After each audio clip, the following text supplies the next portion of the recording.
Bruce, I know the focal point here is family plot, but do you mind if I circle around it a little? Circle. Okay.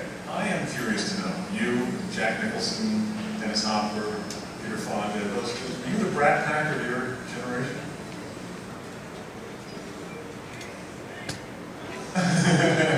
No, we weren't the Brat Pack. Actually, I went to New Trier High School in Winnetka, Illinois, and they shot the Breakfast Club there because New Trier originated the Breakfast Club. And John Hughes went to Highland Park, which is a rival high school of ours, and he directed the movie. But no, we weren't the Brat Pack because we were much more bratty than they were, but with a little more sinisterness to us and a little more seriousness to us. And we never did movies where we had a lot of fun. We had fun making them, but they weren't fun things. The Brat Pack and all that stuff was cool. And we didn't have anybody that looked as good as Rob Lowe. Well, you guys all were integral in one of, I think, the most interesting periods in American film, which was in the late 60s. The studios had completely lost touch with the public, and color TV was creaming Hollywood. And then Easy Rider came out, and I think perhaps mistakenly, the studios thought all you young guys knew the answer. And so for 3 or 4 years, there were all these wild films coming out. Well, I think what happened was we were actually lucky. When we first came to Hollywood, we were extremely lucky because we got to work with the legends. I just won an award earlier this week out on the North Shore of Long Island at the forget the something film festival. Oh, the film festival I had there. I forget the name of it, but anyway, it was Wednesday. It's still going on now, and it was a Legend Award. I'm extremely uncomfortable being referred to as a legend. These people when I came out, I got to work with Betty Davis, Olivia de Havilland, John Wayne, Robert Mitchum. They were bigger than life. We are not bigger than life. The only person bigger than life that's close to a legend that we have is Clint Eastwood, and that's only because he looks good on a horse. And these were big people. I mean, John Wayne is not only a big person, but he was fabulous to us. All the older people in that generation pushed us constantly. They got right away that we could act. They got right away that we were far more personal as actors than they ever wanted to be. John Wayne said to me, "You get a little personal." I said, "You're a big prick." I said, "I'm here to kill you. And this whole movie, I'm going to be like that." And he said, "You better do that every day. Push the envelope, I'll push it because I want you to scare the hell out of these little kids." So the day I go to shoot him, 8 o'clock in the morning, he's completely polluted. I mean, he's part of the day. But he never had bullet hits put on him because he'd never been killed like that, or killed, period. And he said, he had just done the Playboy interview, where he was on the cover of Playboy, you know, he's the only man on the cover of Playboy, and it was 18 pages, in which he ripped everybody in America, everybody, except the people that live with him on Balboa Island, who are all these yacht people, where he lived. And he leaned into me while they were putting the bullet hits on him, and he said, "Oh, they're gonna hate you for this. You have no idea." I said, "Maybe, but in Berkeley, I'm a fucking hero." He loved it. He put his arm around me and said, "That's why this prick is in my film, because he understands that bad guys are funny." Jack and I, and a lot of the guys that early, Chris Walken a little later, and us, we all knew that, you know, bad guys want to be movie stars, just like everybody else. So that's what they are, until they're caught, and even after they're caught, they'll do that, you know. So that was really what they did. And Mitchum was the same way with us. We did a movie called That Championship Season, where Mitchum played an old Jesuit priest who was our coach, and it was a 25-year reunion. And he was uncomfortable, particularly with me and Martin Sheen. The cast was me, Marty Sheen, Paul Sorvino, and Stacy Keach, and Jason Miller directed it.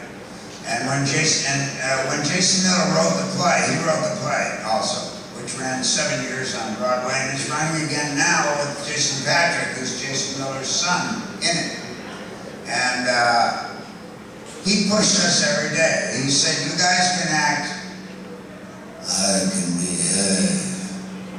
And so we said, well, we thought we behaved. No, you can't behave like I did. I took 3 marijuana cigarettes in my life. I went to a party. I let them take my coat off. When I left the party to get dressed, I put it on, I took 2 steps out the door and I was arrested. And I said, what's up, fellas? And they said, reached right into my pocket and pulled out 7 marijuana joints. And I said, what the hell happened? I know. And he said, and then I was sent to prison to fight fires in Malibu Canyon for 6 months.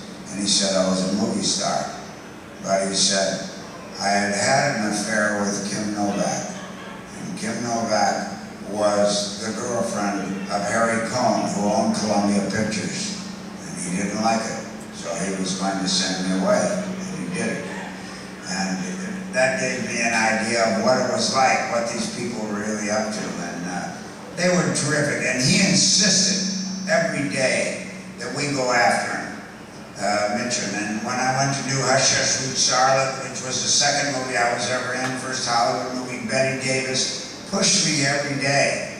And I said, this is tough, Betty, because I'm 26 and you're 55. And I'm supposed to be your boy. She says, it's a flashback, asshole. You know, and this with, Chesterfield, like she smoked 5 packs of Chesterfields a day to the nose. Like this. John Wayne the same way. 5 packs of, I think, Lucky's. And then he'd smoke these big cigars and stuff. And he had 1 lung, John Wayne, and we shot the Cowboys at 9,000 feet above Durango, Colorado. And he just stayed in his trailer there. He wouldn't go home at night because he just, couldn't, if you drop down from altitude and come back each day, it's going to be tough on you. So he just stayed there. But they were terrific to us, Well, this being a horror and sci-fi convention, I think it's fair to talk about Simon Running. Yes. Yeah. In my career, I have worked for 4 geniuses. Alfred Hitchcock, Elia Kazan, Francis Coppola, Val Kilmer and I and Al Fanning just finished a movie for, which is a gothic horror tale that Francis wrote, directed, paid for and produced. It'll come out at the end of the year, and it is fabulous. There are 2 things I can tell you about the movie. One is there's a part of it that's written in rhyme, so we talk in rhyme. The bad kid in the movie, the head of the Goths, because they're our enemies in the movie, so to speak, or mine anyway. His name is Flamingo. He only speaks Baudelaire in rhyme. Francis got game. And when the movie opens, he's going to do something nobody's done in 65 years. And that is, all the music in the film will be live in the theater. Wow. Francis has game. And he's real. But also a wine merchant. Anyway, and the 4th genius was Douglas Trumbull. When Douglas Trumbull was 17 years old, he won an Academy Award as a junior at Canova Park High School because he did the special effects for 2001. And what he did was, for 2001, he showed them show scan 30 years before anybody else would ever see it. And he got it because he desperately wanted to get in the business. And he had an 8-second piece of film that showed show scan. You know what show scan is if you've ever been to Las Vegas and been in the Luxor Hotel. All those rides you go on, it says presented by Douglas Trumbull. Well, show scan is, 3- and 4-dimensional things tumbling in space and all like he did, and and all the stuff we did in silent running for $900,000, all the effects and everything else. I mean, the spaceships in silent running are 18-inch models. And yet the actual spaceship was the aircraft carrier, the USS Valley Forge. The drones, everybody says, well, how did they do that? They're people. They are 3 kids that are bilateral amputees that were cut off at the waist. So it's their face, it's their body, and nothing after it. So when they stand up and walk, they're walking on their hands. And that's how we did it. And one day, when Douglas was 23, he was the professor at USC Graduate School of Film. His students were Steven Spielberg and George Lucas. So one day, they came, because they were on their way by this time. This was 71. And, both were, I think Steven was about ready to make Duel, which was his first television movie. And George had the script for American Graffiti and already was ready to go. They came to the set, and they came a day when a guy named Art Kane was there to do a photograph for me for the cover of Vanity Fair magazine of me with the 3 drones. And he knew about it, and I knew about it, and Douglas knew about it. So Douglas said, and Steven, they were looking at it, wondering where the effects guy is, it's making the drones move and everything. And Douglas said, these guys piss me off, Bruce. I said, well, what are you going to do? He said, watch this. And he says, Art, tell the kids to take their face plates off. So they took the ventilator plates off, and you see the whole kit with no front, and you see their faces and their bodies to here. And Steven turned and he said, you're sick, to Douglas. And he said, the little kid, Steven Wisnant, who was the gray one. He was Dewey, the one that I leave at the end of the movie in the forest. And he said, no, sir, you're sick. We have to make a living. This man employs only paraplegics, whether we're from Vietnam or whether Cheryl, one was a girl, had been run over by a train, so she lost her legs at 5 years old. And they walk around that aircraft carrier on their hands, like monkeys, up and down the pipes and everything else. They were fabulous. They loved it. They worked their asses off. And one of them is now a dispatcher for the California Highway Patrol. And Douglas said, can you believe that? He said I was sick. One day I went to Douglas and I said, I need 3 days off. He said, fine. My agent called me and said, you got to tell Douglas. I said, I'm in every shot in the movie. I can't get off. I went to Douglas. I said, I'm going to tell you something now. You can't tell a soul, but I need 3 days off. I need a day to fly, a day to work, and a day to fly back. He says, I got plenty of things I can do. Shots of pneumatic arms and all kind of, stuff that I can do. I don't need you for 3 days. But why can't I tell anybody? Well, because I'm going to do a movie where I have to shoot John Wayne. And he said, hey, Dad! And Dad said, Bruce is going to do a movie where he kills John Wayne. 85 people. I asked Douglas. And Douglas is the sweetest man I ever saw. One of the sweet, neat things he ever did. Steven said to me one time, do you have a relationship with Douglas still? I said, yeah. I said, how come you never used me in a movie, Steven? He said, well, I don't know. I've never really had a part for you. Liar. I was the backup guy for Jaws for Dreyfuss's part, not for Rob Shaw's part. And they used me as a wedge because they didn't want to pay Dreyfuss $1 million. And I worked for, I don't know, $150,000 or whatever it was. So he never got around to me. And he said, I need a favor from Douglas. He said, can I meet him for lunch? I said, he doesn't do lunch. He said, well, can you just get him to talk to me? I called Douglas, I called Stephen back. I said, he'll give you 15 minutes at Musso Frank's as long as he can have the macaroni and cheese.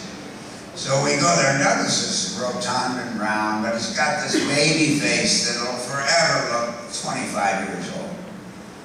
So we go to Musso's, Stephen is there, we sit down, we order a Coke.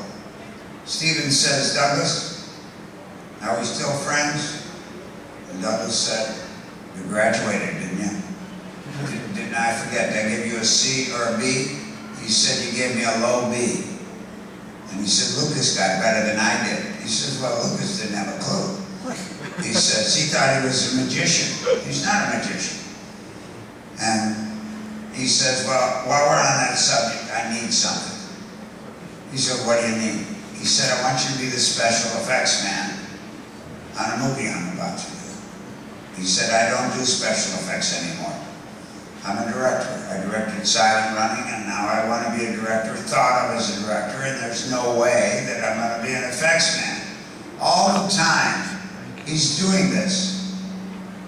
Douglas is on a napkin at Musso Frank's. A napkin, not a paper napkin, is doodling with a kind of a heavy leaded, a heavy ink pen, but it's not an ink pen like we gave the kids at their bar mitzvahs when they're 13 years old. We used to give them Parker 51s. And now that so he was almost like a crayon. He's just doodling. And Stephen said, and you know what I want to do. I need a spaceship. Stephen said, Douglas said, yeah, I figured you'd say something like that. So, about 2 more minutes go by, Stephen kept talking, Douglas heard him. And Douglas says, can we go, Bruce? And I said, what? And Stephen says, Douglas, that's being rude. And Douglas got up and said, here's my $3 for my Coke and Bruce's Coke. And I gotta go now, Stephen, thanks anyway. And Stephen says, so you're turning me down. You're turning me down. I'm gonna pay you $1 million. I'm not an effects man. We turned to walk, and Douglas says, oh, by the way, you know, give him my napkin back. And he puts the napkin down on the table, and on the napkin is a sketch of Stephen's spaceship. And Stephen says, what is this? Knowing it's a spaceship to him. And Douglas said it's a 180-degree view of the front of a Seabird jukebox.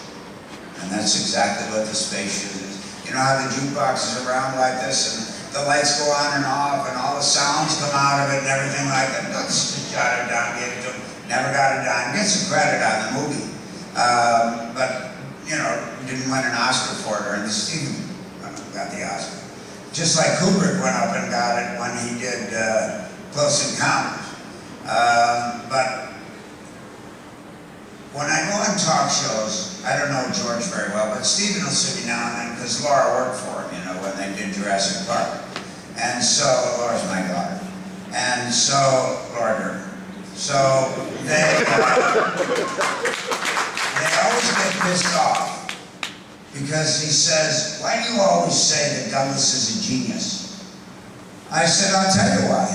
You look through the eyepiece, he looks through the eyepiece. You see what you see, and all the other directors and cinematographers see. He sees magic. He can make things you can't believe. All the compartments in Silent Running are on an aircraft carrier. All the domes are shot in Douglas's garage, where he and his dad took the roof off the garage and took these plastic domes they bought at Kmart and put them together to look like the domes look, and put broomsticks as the things in them, like that. And that's how the geodesic domes were made. And then he filled his garage with the different kinds of forests that he wanted. Now the man's got game. I mean, he's got major game.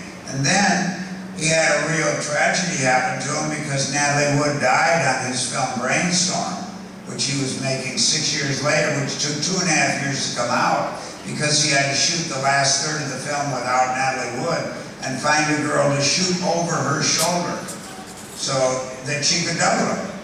And it's an amazing movie, Brainstorm. not that it's a great movie, but the heads in the movie, the people, the stuff in that movie, really something. And he works now. Was doing a series for some cable station about Winnie the Pooh, and he's up in New Hampshire and Vermont where he has his shop and he does stuff. But he is really an incredible guy. Sorry to go on so long.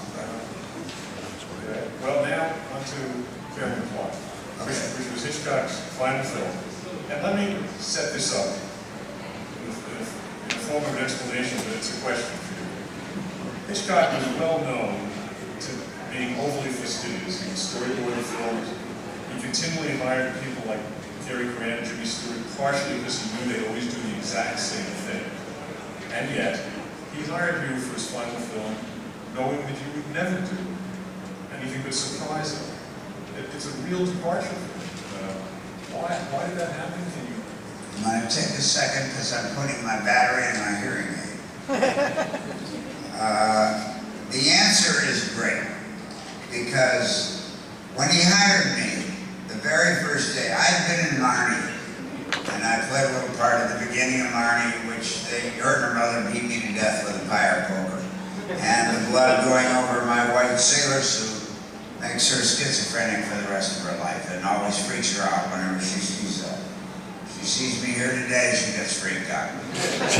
So, I made a decision the first time I ever met him on that set, that I was going to pull up my chair and sit next to him for 10 weeks. And he was, Jesus Christ, get out of my face.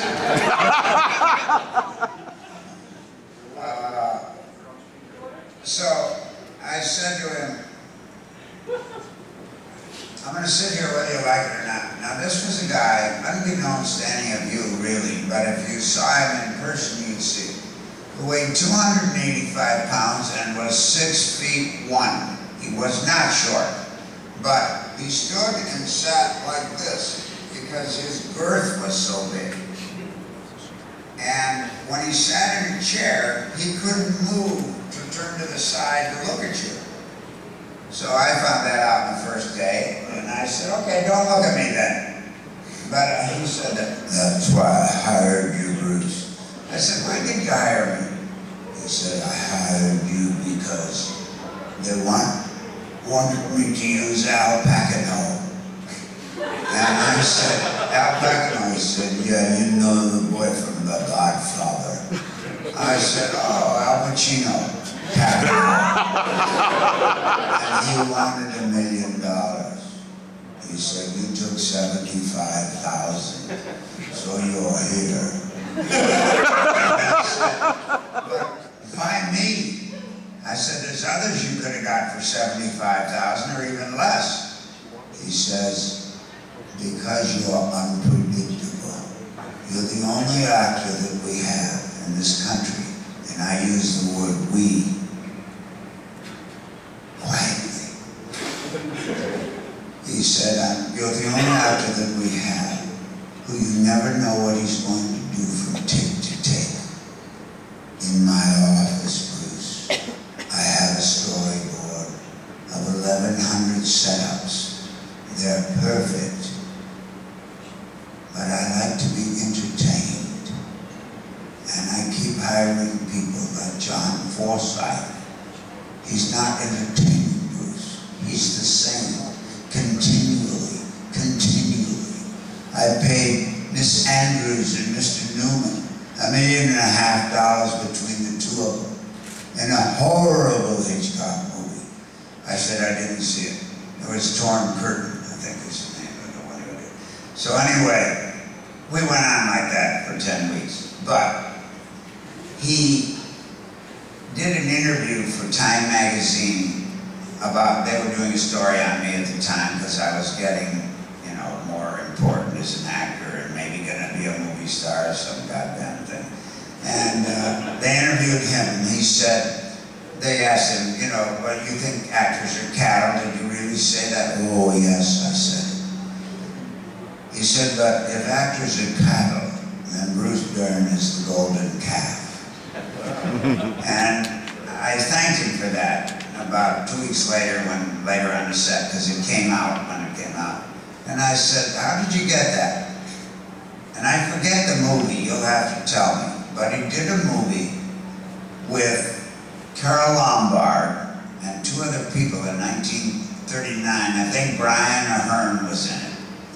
And I forget the movie. And he, huh? Mr. and Mrs. All right. So he got mad at Carol Lombard one day because she was late. And he said, y'all are just like cattle. 2 days later, he came to the set. Like cows.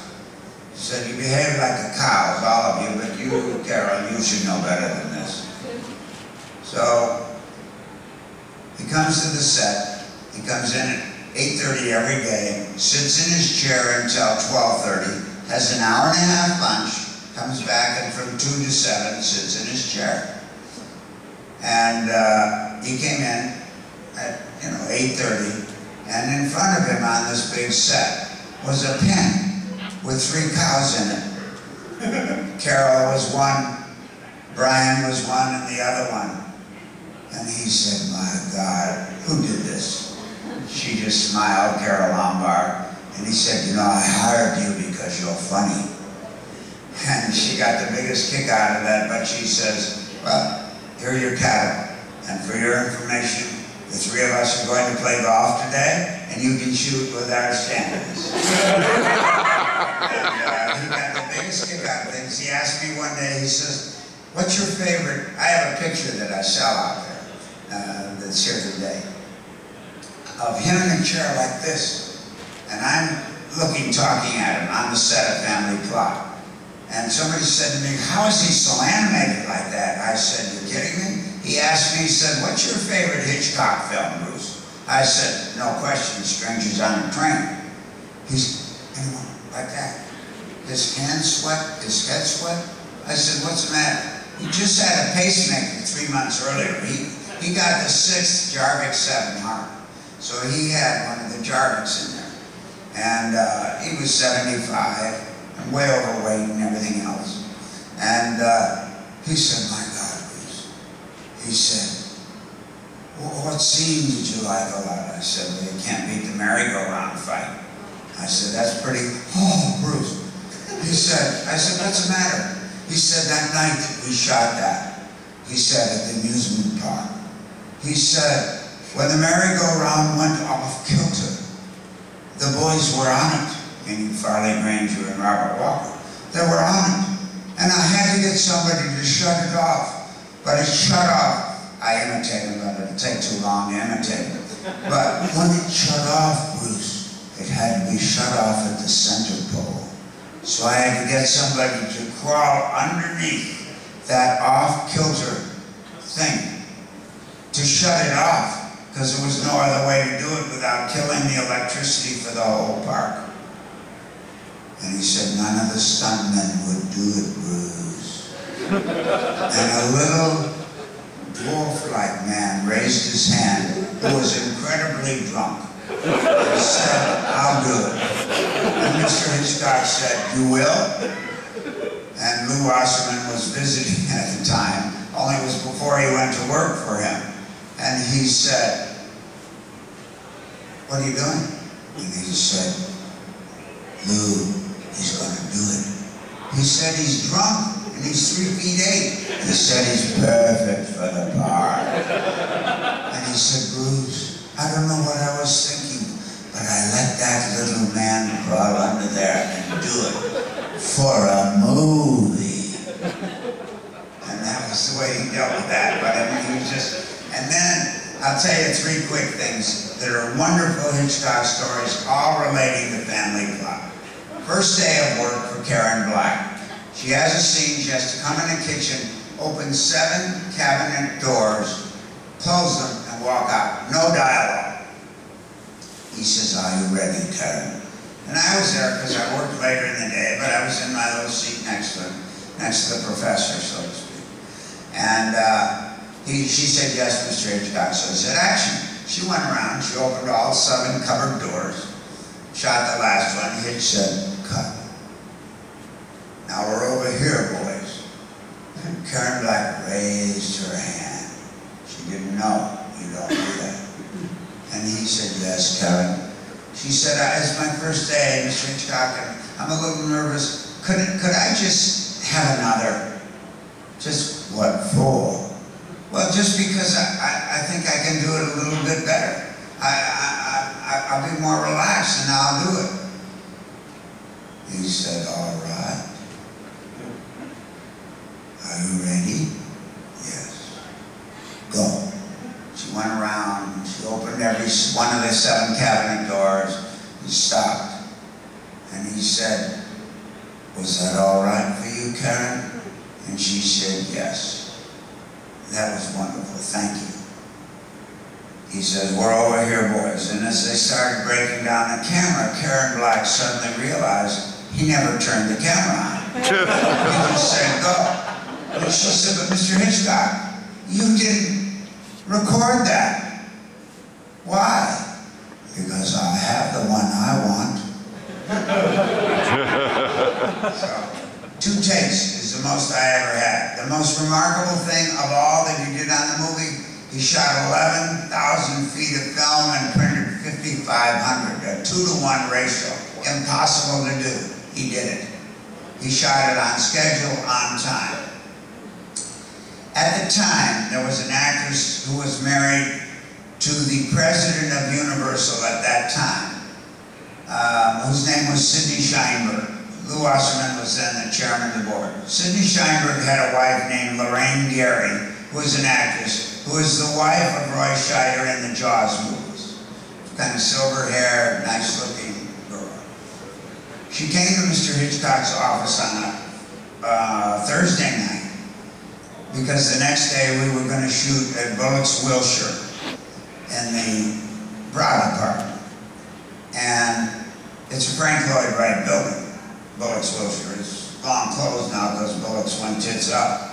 But she walked into his office, knocked on the door, and Hitchcock's secretary says, you can't go in there. She says, I'm Mrs. Sheinberg. He said, the secretary said, I don't think it'll matter. She just opened the door. And he just looked up from his desk where he was looking at something. And he said, yes, Lorraine. And she said, Hitch. She called him Hitch. Hitch, tomorrow you're shooting in Bullocks, Wilshire. I have a friend named Mary who would love to play the role. It's out of the question. Well, but it's out of the question, Lorraine. I cast my own films. No, but you don't understand. Mary has to work 1 day a year to keep her SAG insurance alive. What? Oh no, she's an actress. She's been in this and she's been in that, and she was in, you know, several movies, maybe 5 or 6. And he said, I don't care, it's out of the question. Next day, I go to work. Hitch and I are due there at 9. We're there at 9. He sits in his chair. Howard Kasanjian was the first assistant who went on to produce Stevens' movies. He was the first assistant. And Hitch sits in his seat. I get my makeup and wardrobe on because I'm in the shot. I come and sit next to him. And he loved this, so I always would say, and I said, what's the drill today, bud? And he said, well, today we're shooting the scene. And the actress arrives for playing the bra sale. I have to go in and ask for, it's a cuticle scene, ask for bra sizes of Mrs. Rainbird, who we're trying to figure out, this Barbara Harrison. And so I have to start asking she says to me, well, what size is her breast got? And I start like putting my hands almost on her breast. Well, they're kind of like, well, they're more like this one than that one, And so this girl walks in, that's the scene. And it's Mary, Lorraine Gary's friend.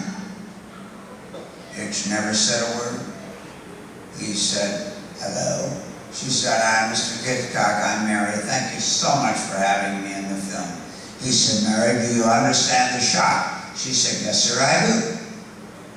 And He said, all right, this will be a master and Bruce's, and a close-up of you over Bruce's shoulder.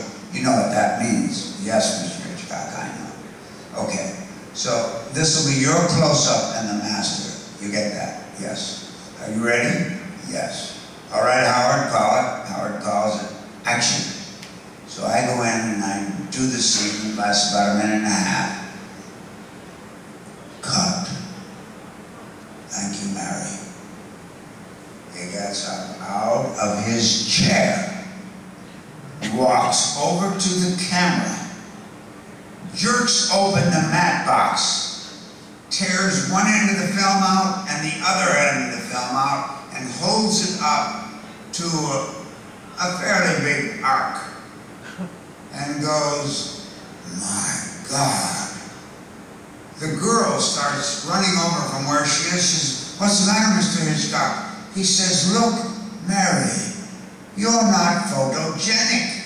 And she said, what do you mean? He says, your image doesn't appear on the film. She breaks down crying, runs off the set. And in 20 minutes, Kathleen Nesbitt is sitting in the chair playing a role. Dame Kathleen Nesbitt, who had been cast months earlier. And Hitch went over and sat down in his chair. I came over and I sat down next to him. He never, like I said, could never turn to me. So he's sitting like this. And I said, what was that? He said, that Bruce was, don't fuck with Hitch.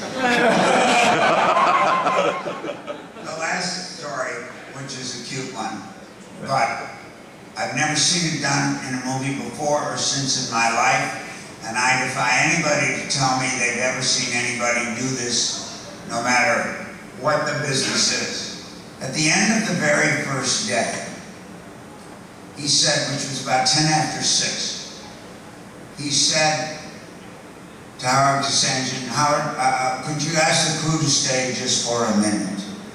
And Howard said, yes, sir.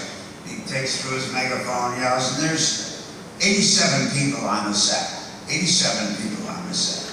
Crew people on the set. And he said, tell them I'd like to have a word with them. So he said, yes. Mr. Hitchcock stood up. And he had a little megaphone so they could make sure he heard him because he didn't like to shout. And he said, I want to thank you all for a wonderful first day. And then proceeded to walk around the set and shake the hand and thank every single individual person, one at a time, by their first name. Alfred Hitchcock. People say, did he really have game? Excuse me? Excuse me? He did another thing. I'll tell you one more thing. I had a shot where I was going into the recording office. It's a shot where Hitch's figure is on the other side. You know, it's where he puts himself in the movie, you know, how he always put himself in every scene. We did the first shot of it. And they're not looking at videos here, you know, there's no video camera there. And he saw the scene, but he's the shadow on the other side, but we already did that part of it, so he's out watching the scene. He says, cut. Larry! Larry was on the third tier on a small baby junior type arc that was on me, covering half my face in shadow. Hitch says, are you right-handed or left-handed? And Larry says, I'm left-handed, Mr. Hitchcock. Thank you.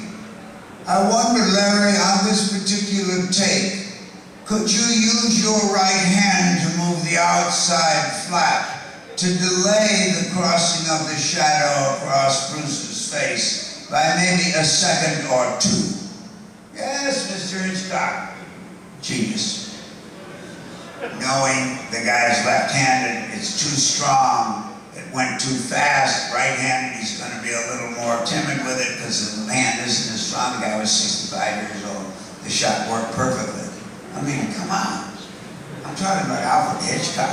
You know? I mean, the man was just absolutely amazing. And he was just, I've always been about two things in my career.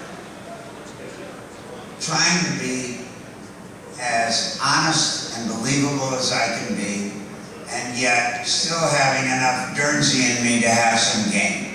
And I've always taken risky roles, just like Laura. I told at the beginning, go out on the edge and take roles other girls won't play, which she did. And learn how to dance, meaning dance around all the problems on the set every day that aren't really meant for you. When I was doing Black Sunday, 1 year after I did Family Plot, John Frankenheimer said to me, could you ever get Mr. Hitchcock to come to the set? I said, John, he doesn't even see his own movies, much less go to other people's set. He said, so it's not going to happen. I said, to quote Hitch, is out of the question. John Frankenheimer lived 3 doors from me in Malibu Colony. We drove to work, home and back every single day. John Frankenheimer was a fabulous director. He loved actors. He was really good with me. How can they remake Manchurian Candidate? What the hell was up with that? It's disgusting.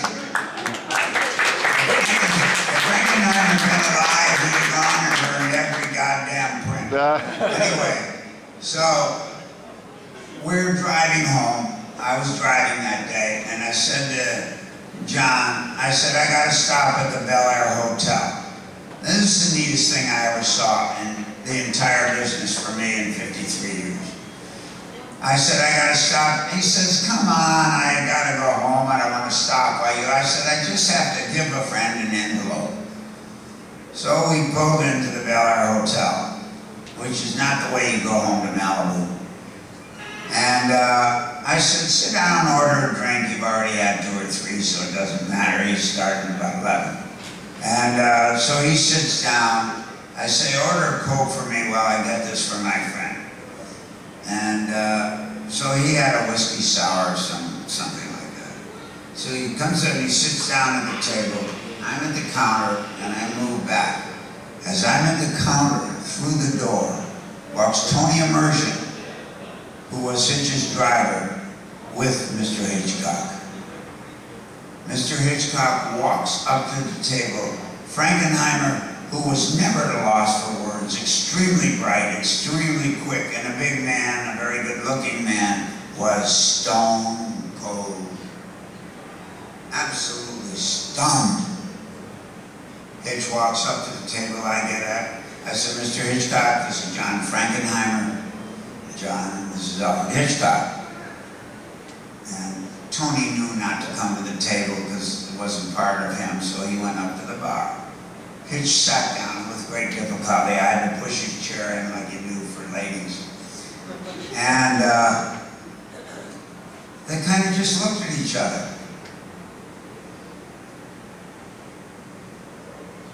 Maybe 10 seconds.